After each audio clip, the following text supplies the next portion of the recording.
മുട്ട എന്ന് പറയുന്നത് ബാക്കി എല്ലാ പ്രായക്കാർക്കും എല്ലാ ആളുകൾക്കും അതായത് അസുഖങ്ങൾ നോക്കിയിട്ട് ഈ പറഞ്ഞ കണ്ടീഷനൊന്നും ഇല്ലാത്ത എല്ലാവർക്കും തന്നെ ഡെയിലി ഒരു മുട്ട കഴിക്കുന്നത് നല്ലതാണ്. അതുപോലെ തന്നെ ഒരുപാട് വൈറ്റമിൻസ് ഉണ്ട്. വൈറ്റമിൻ ഡി ഉണ്ട്, B12 ഉണ്ട്, അതുപോലെ തന്നെ ബയോട്ടിൻ ഉണ്ട്. നമുക്കറിയാം നമ്മുടെ മുടിക്കൊക്കെ അത്യാവശ്യമാണ് ബയോട്ടിൻ എന്ന് പറയുന്നത്. പക്ഷേ നമുക്ക് മുട്ട ഉൾപ്പെടുത്താമെന്ന് കരുതിയിട്ട് ഒരുപാട് മുട്ട കഴിക്കുന്നത് സേഫ് ആയിട്ടുള്ളൊരു കാര്യമല്ല. പലർക്കും ഈ മുട്ടാന്ന് കേൾക്കുന്ന സമയത്ത് പേടിയുള്ള ആളുകളും ഉണ്ട്.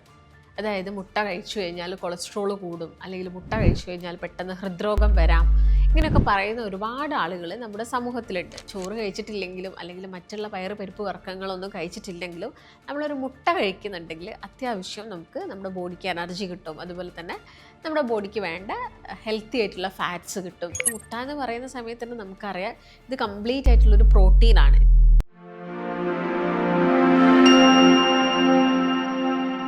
നമസ്കാരം, ഞാൻ ഡോക്ടർ ഭാഗ്യ, Q1B ഹെൽത്ത് കെയറിലെ ആയുർവേദ ഡോക്ടറാണ്. നമ്മളെല്ലാവരും തന്നെ നമ്മുടെ ഭക്ഷണത്തിൽ ഏറ്റവും കൂടുതൽ ഉൾപ്പെടുത്തുന്ന ഒരു പ്രധാന ഫുഡ് ഐറ്റമാണ് മുട്ട അഥവാ എഗ്ഗ് എന്ന് പറയുന്നത്. പക്ഷെ പലർക്കും ഈ മുട്ട എന്ന് കേൾക്കുന്ന സമയത്ത് പേടിയുള്ള ആളുകളും ഉണ്ട്. അതായത് മുട്ട കഴിച്ചു കഴിഞ്ഞാൽ കൊളസ്ട്രോൾ കൂടും, അല്ലെങ്കിൽ മുട്ട കഴിച്ചു കഴിഞ്ഞാൽ പെട്ടെന്ന് ഹൃദ്രോഗം വരാം, ഇങ്ങനെയൊക്കെ പറയുന്ന ഒരുപാട് ആളുകൾ നമ്മുടെ സമൂഹത്തിലുണ്ട്. പലരും തന്നെ ഈ മുട്ടയുടെ ഗുണങ്ങൾ അറിയാതെ, അതായത് അവർക്ക് അതിൻ്റെ പ്രോപ്പറായിട്ടുള്ള ഗുണങ്ങൾ അറിയില്ല, അതുകൊണ്ട് അവരത് കഴിക്കുന്നില്ല, ഇങ്ങനെ മിസ്റ്റേക്സ് ചെയ്യുന്ന ഒരുപാട് ആളുകളുണ്ട്. അപ്പം മുട്ട കഴിക്കേണ്ടത് എങ്ങനെയാണ്, അതുപോലെ തന്നെ നമുക്കൊരു ദിവസം എത്ര മുട്ട വരെ കഴിക്കാം, മുട്ട ഏത് രൂപത്തിലാണ് പ്രിപ്പയർ ചെയ്ത് കഴിക്കേണ്ടത് എന്നുള്ളതിനെ കുറിച്ചിട്ടാണ് ഇന്നത്തെ വീഡിയോയിലൂടെ നമ്മൾ മെയിനായിട്ട് ഡിസ്കസ് ചെയ്യുന്നത്. അപ്പം മുട്ട എന്ന് പറയുന്നത് കംപ്ലീറ്റ് ആയിട്ടുള്ളൊരു ഫുഡാണ്. അതായത് നമ്മളിപ്പം ചോറ് കഴിച്ചിട്ടില്ലെങ്കിലും അല്ലെങ്കിൽ മറ്റുള്ള പയറ് പരിപ്പ് വർഗ്ഗങ്ങളൊന്നും കഴിച്ചിട്ടില്ലെങ്കിലും നമ്മളൊരു മുട്ട കഴിക്കുന്നുണ്ടെങ്കിൽ അത്യാവശ്യം നമുക്ക് നമ്മുടെ ബോഡിക്ക് എനർജി കിട്ടും. അതുപോലെ തന്നെ നമ്മുടെ ബോഡിക്ക് വേണ്ട ഹെൽത്തി ആയിട്ടുള്ള ഫാറ്റ്സ് കിട്ടും. അങ്ങനെ ഒരുപാട് ഗുണങ്ങളാണ് മുട്ടയ്ക്കുള്ളത്. അപ്പോൾ മുട്ട എന്ന് പറയുന്ന സമയത്ത് തന്നെ നമുക്കറിയാം ഇത് കംപ്ലീറ്റ് ആയിട്ടുള്ളൊരു പ്രോട്ടീനാണ്. ഇതിൽ നിന്ന് കൂടുതൽ കിട്ടുന്നത് നമുക്ക് എന്താണ്, പ്രോട്ടീനാണ്. അതിപ്പോൾ മുട്ടയുടെ ഉള്ളിലുള്ള ആ ഒരു യെല്ലോ പോർഷനിൽ നിന്നായാലും പുറത്തുള്ള ആ ഒരു വൈറ്റ് പോർഷനിൽ നിന്നായാലും നമുക്ക് കൂടുതലായിട്ടും കിട്ടുന്നത് എന്താണ്, പ്രോട്ടീനാണ്. അപ്പോൾ ഈ പ്രോട്ടീൻ നമ്മുടെ ബോഡിക്ക് ഒരുപാട് ഗുണങ്ങൾ ചെയ്യുന്നുണ്ട്. നമ്മുടെ ടോട്ടൽ മസിൽ ബിൽഡപ്പിനൊക്കെ അത്യാവശ്യമായിട്ടുള്ളതാണ് എന്ത്, പ്രോട്ടീൻ എന്ന് പറയുന്നത്. അതുപോലെ തന്നെ നമ്മുടെ എല്ലുകളുടെ ബലത്തിനാണെങ്കിലും പല്ലുകളുടെ ബലത്തിനാണെങ്കിലും ഒക്കെ തന്നെ നമുക്ക് അത്യാവശ്യമായിട്ട് പ്രോട്ടീൻ നിർബന്ധമാണ്. അപ്പം നമുക്ക് ഏറ്റവും കൂടുതൽ ഉൾപ്പെടുത്താൻ പറ്റുന്ന ഒരു കാര്യം എന്ന് പറയുന്നത് മുട്ട തന്നെയാണ്. പക്ഷേ നമുക്ക് മുട്ട ഉൾപ്പെടുത്താമെന്ന് കരുതിയിട്ട് ഒരുപാട് മുട്ട കഴിക്കുന്നത് സേഫ് ആയിട്ടുള്ളൊരു കാര്യമല്ല. നമുക്ക് മുട്ട കഴിക്കണം, അത് കൃത്യമായിട്ടുള്ള അളവിൽ മാത്രമായിരിക്കണം കഴിക്കേണ്ടത്. അപ്പം നമ്മൾ മുട്ട എടുത്ത് നോക്കുന്ന സമയത്ത് മുട്ടയുടെ അകത്ത് ഇപ്പോൾ ഞാൻ നേരത്തെ പറഞ്ഞപ്പോൾ തന്നെ പ്രോട്ടീൻസ് ഉണ്ട്, അതുപോലെ തന്നെ ഒരുപാട് വൈറ്റമിൻസ് ഉണ്ട്. വൈറ്റമിൻ ഡി ഉണ്ട്, B12 ഉണ്ട്, അതുപോലെ തന്നെ ബയോട്ടിൻ ഉണ്ട്. നമുക്കറിയാം നമ്മുടെ മുടിക്കൊക്കെ അത്യാവശ്യമാണ് ബയോട്ടിൻ എന്ന് പറയുന്നത്. അപ്പോൾ ഇത് ഏറ്റവും കൂടുതൽ അടങ്ങിയിരിക്കുന്നത് നമ്മുടെ മുട്ടയിലാണ്. അതുകൊണ്ട് നമുക്ക് മുട്ട കഴിക്കുന്നത് നമ്മുടെ മുടിയുടെ ആരോഗ്യത്തിനൊക്കെ തന്നെ നല്ല രീതിയിൽ തന്നെ ഗുണം ചെയ്യുന്നതാണ്. അതുപോലെ തന്നെ നമ്മൾ നോക്കുകയാണെങ്കിൽ കാൽഷ്യം പോലുള്ള മിനറൽസ് കൂടുതലായിട്ടുള്ളത് മുട്ടയിലാണ്. ഇപ്പോൾ കാൽഷ്യം ഉണ്ട്, ഫോസ്ഫറസ് ഉണ്ട്, അതുപോലെ തന്നെ സെലീനിയം ഉണ്ട്, സിങ്ക് ഉണ്ട്, പിന്നെ ഒരുപാട് മിനറൽസും നമ്മുടെ മുട്ടേൻ്റെ അകത്ത് അടങ്ങിയിരിക്കുന്നുണ്ട്. അപ്പോൾ നമ്മളെല്ലാവരും എങ്ങനെയാണ് മുട്ട കഴിക്കേണ്ടത് എന്ന് നോക്കാം. അപ്പോൾ നമ്മൾ മുട്ട കഴിക്കേണ്ടത് എല്ലാ ദിവസവും നമുക്ക് ഒരു മുട്ട എല്ലാവർക്കും കഴിക്കാം. പക്ഷേ ഇപ്പോൾ കൊളസ്ട്രോൾ കൂടുതലായിട്ട് നിൽക്കുന്ന ആളുകൾ അല്ലെങ്കിൽ ഒരു ഹൃദ്രോഗമുള്ള ആളുകളൊക്കെ ആണെങ്കിൽ നമുക്ക് ആഴ്ചയിൽ ഒരു 2-3 മുട്ട മാത്രം ഉൾപ്പെടുത്തിയാൽ മതി. ഇപ്പോൾ കൊളസ്ട്രോളിൽ തന്നെ കൂടുതലും മുട്ട കഴിക്കുന്നതിലൂടെ HDL കൊളസ്ട്രോൾ കൂടുന്നുണ്ട്. പക്ഷേ കൊളസ്ട്രോൾ ഹൈ ലെവലിലൊക്കെ നിൽക്കുന്ന വ്യക്തികളൊക്കെ ആണെങ്കിൽ അവർക്ക് ആ ഉള്ളിലുള്ളൊരു യെല്ലോ പോർഷൻ കുറച്ച് അവരുടെ കൊളസ്ട്രോൾ ലെവൽ കൂട്ടാനുള്ള ചാൻസസ് ഉണ്ട്. അതുകൊണ്ട് നമുക്ക് വൈറ്റ് പോർഷൻ മാത്രമായിട്ട് എടുത്താൽ മതി. ഈ കൊളസ്ട്രോളൊക്കെ കൂടുതലായിട്ടുള്ള വ്യക്തികൾ, LDL കൂടുതൽ, ടോട്ടൽ കൊളസ്ട്രോളൊക്കെ കൂടുതലായിട്ട് നിൽക്കുന്ന വ്യക്തികളാണെങ്കിൽ വൈറ്റ് പോർഷനാണ് കുറച്ചും കൂടി അവർക്ക് പറ്റുന്നത്. പക്ഷേ ആഴ്ചയിൽ നമ്മൾ നോക്കുകയാണെങ്കിൽ ഒരു 1-2 മുട്ട നമുക്ക് കംപ്ലീറ്റ് ആയിട്ടുള്ളൊരു മുട്ട നമുക്ക് എടുക്കാൻ പറ്റും, കൊളസ്ട്രോൾ കൂടുതലായിട്ട് നിൽക്കുന്ന ആളുകൾ. പക്ഷേ അത് കുറവാണ്, വലിയ പ്രശ്നങ്ങളൊന്നും ഇല്ലെങ്കിൽ നമുക്ക് എല്ലാ ദിവസവും ഒരു മുട്ട കഴിക്കാം. ഒരുപാട് കൂടുതലൊക്കെ ആയിട്ട് നിൽക്കുന്ന സമയത്താണ് നിങ്ങളത് ശ്രദ്ധിച്ചിട്ട് കഴിക്കേണ്ടത്.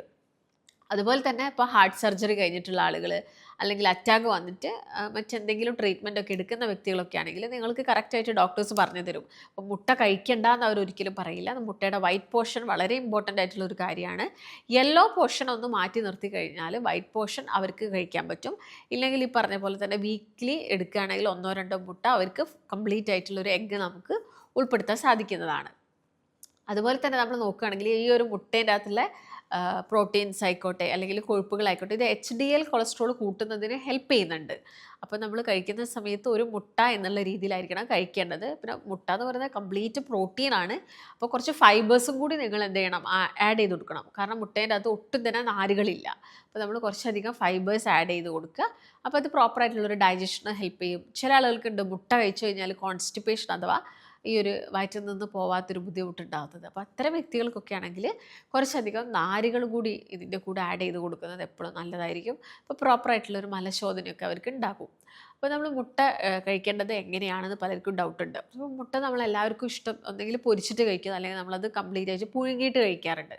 അപ്പോൾ ഞാൻ നേരത്തെ പറഞ്ഞ പോലെ തന്നെ ഇപ്പോൾ വയറിന് ഗ്യാസിൻ്റെ പ്രശ്നം വരിക, അല്ലെങ്കിൽ ഈ പറഞ്ഞ പോലെ തന്നെ വയറ്റിൽ നിന്ന് പ്രോപ്പറായിട്ട് പോവാതെ നിൽക്കുന്ന ആളുകളൊക്കെ ആണെങ്കിൽ മുട്ട നമുക്ക് കുറച്ച് ഉള്ളി മിക്സ് ചെയ്തിട്ട് ഒരു പൊരിച്ച രൂപത്തിൽ കഴിക്കുന്നതാണ് കുറച്ചും കൂടി ബെറ്റർ ആയിട്ടുള്ളൊരു ഓപ്ഷൻ.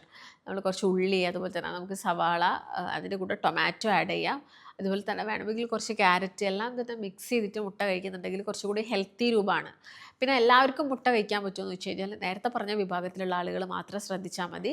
ബാക്കി ഇപ്പോൾ പ്രമേഹമുള്ള ആളുകളായിക്കോട്ടെ, അതുപോലെ തന്നെ വെയിറ്റ് കൂടുതലുള്ള ആളുകളായിക്കോട്ടെ, അവർക്കൊക്കെ മുട്ട കഴിക്കുന്നതുകൊണ്ട് യാതൊരു പ്രശ്നവുമില്ല. പക്ഷേ വെയിറ്റ് കൂടുതലുള്ള വ്യക്തികളൊക്കെ ആകുന്ന സമയത്ത് ഇപ്പോൾ ഒരുപാട് അരിയാഹാരം കഴിക്കുന്നുണ്ട്. അപ്പോൾ ഈ ഒരു അരിയാഹാരത്തിൻ്റെ അളവ് കുറച്ചിട്ട് നിങ്ങൾ മുട്ട ആഡ് ചെയ്യുകയാണെങ്കിൽ അതൊരു ഹെൽത്തി രൂപമാണ്.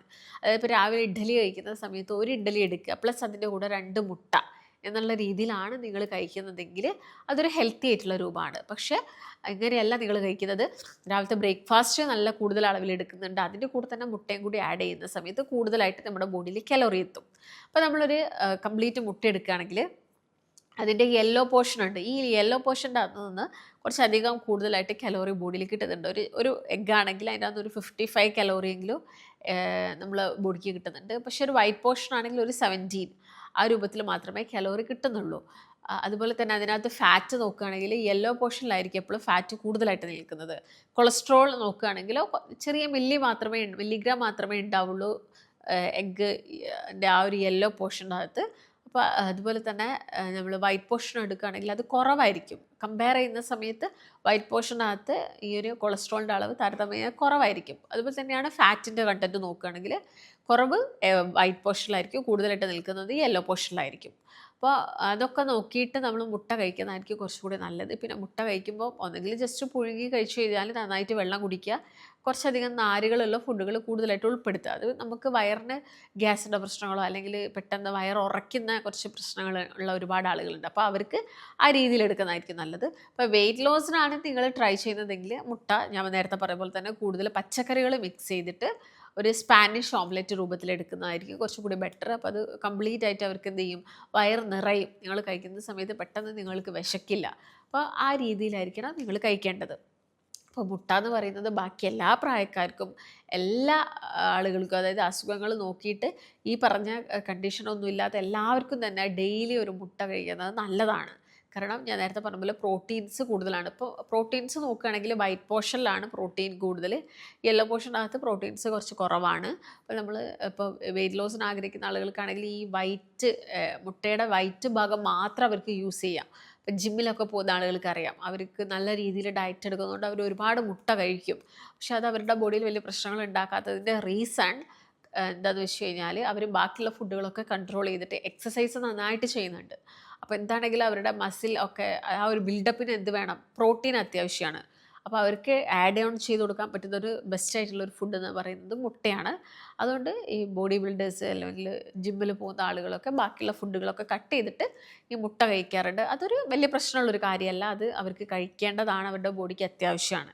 അപ്പോൾ ബാക്കി അല്ലാതെ ഈ വലിയ വ്യായാമമൊന്നും ഇല്ലാതെ എക്സസൈസൊന്നും ഇല്ലാതെ വെറുതെ ഇരിക്കുന്ന ആളുകൾക്കാണ് ഈ പറഞ്ഞ പോലെ മുട്ട കഴിക്കുന്ന സമയത്ത് ഫൈബേഴ്സ് ആഡ് ചെയ്യുക, വെള്ളം ധാരാളമായിട്ട് കുടിക്കുക എന്നൊക്കെ പറയുന്നത്. പക്ഷേ എക്സസൈസ് ചെയ്യുക എല്ലാ ദിവസവും, നിങ്ങൾക്ക് മറ്റ് അസുഖങ്ങളൊന്നും ഇല്ലെങ്കിലും ഒരു ഹാഫ് ആൻ അവർ തൊട്ട് 45 മിനിറ്റ്സ് വരെ നന്നായിട്ട് എക്സസൈസ് ചെയ്യുന്നത് ബോഡിയിൽ കൂടുതലായിട്ട് വരുന്ന ഫാറ്റും കാര്യങ്ങളൊക്കെ കുറയ്ക്കുന്നതിന് ഹെൽപ്പ് ചെയ്യുന്നുണ്ട്. അപ്പം മുട്ട എന്ന് പറയുന്നത് നിങ്ങൾ പേടിക്കേണ്ട ഒരു ഫുഡ് ഐറ്റം ഒന്നുമല്ല. നിങ്ങളുടെ കണ്ടീഷൻ നോക്കിയിട്ട് നിങ്ങൾക്ക് മുട്ട കഴിക്കാവുന്നതാണ്. കുട്ടികൾക്കാണെങ്കിലും ഡെയിലി ഒരു മുട്ട കൊടുക്കുക. അവരുടെ പല്ല്, എല്ല് ഇതിൻ്റെയൊക്കെ ആരോഗ്യത്തിനും അതുപോലെ തന്നെ ഹെയർ ഗ്രോത്തിന് എല്ലാം തന്നെ അത്യാവശ്യമാണ് എഗ്ഗ്. അപ്പോൾ ഡെയിലി ഒരു എഗ്ഗ് നമുക്ക് കഴിക്കാവുന്നതാണ്. അപ്പോൾ ഇതെല്ലാം നോക്കിയിട്ട് വേണം, നിങ്ങളുടെ ആരോഗ്യസ്ഥിതിയൊക്കെ നോക്കിയിട്ട് നിങ്ങൾ കഴിക്കുക. അപ്പം ഇതാണ് മുട്ടേനെ കുറിച്ചിട്ട് നോർമലി നമ്മളെല്ലാവരും അറിഞ്ഞിരിക്കേണ്ട പ്രധാനപ്പെട്ട കുറച്ച് കാര്യങ്ങൾ. അപ്പോൾ നിങ്ങൾക്ക് മുട്ട കഴിക്കുന്നതിലുള്ള ഡൗട്ട്സോ അല്ലെങ്കിൽ മറ്റെന്തെങ്കിലും അസുഖമുള്ള ആളുകളാണ്, ഒരു കൺസൾട്ടേഷൻ അത്യാവശ്യമായിട്ടുണ്ടെങ്കിൽ താഴെ കാണുന്ന നമ്പറിൽ കോൺടാക്റ്റ് ചെയ്യാം. മറ്റൊരു നല്ല ഹെൽത്ത് ടോപ്പിക്കായിട്ട് വീണ്ടും കാണാം.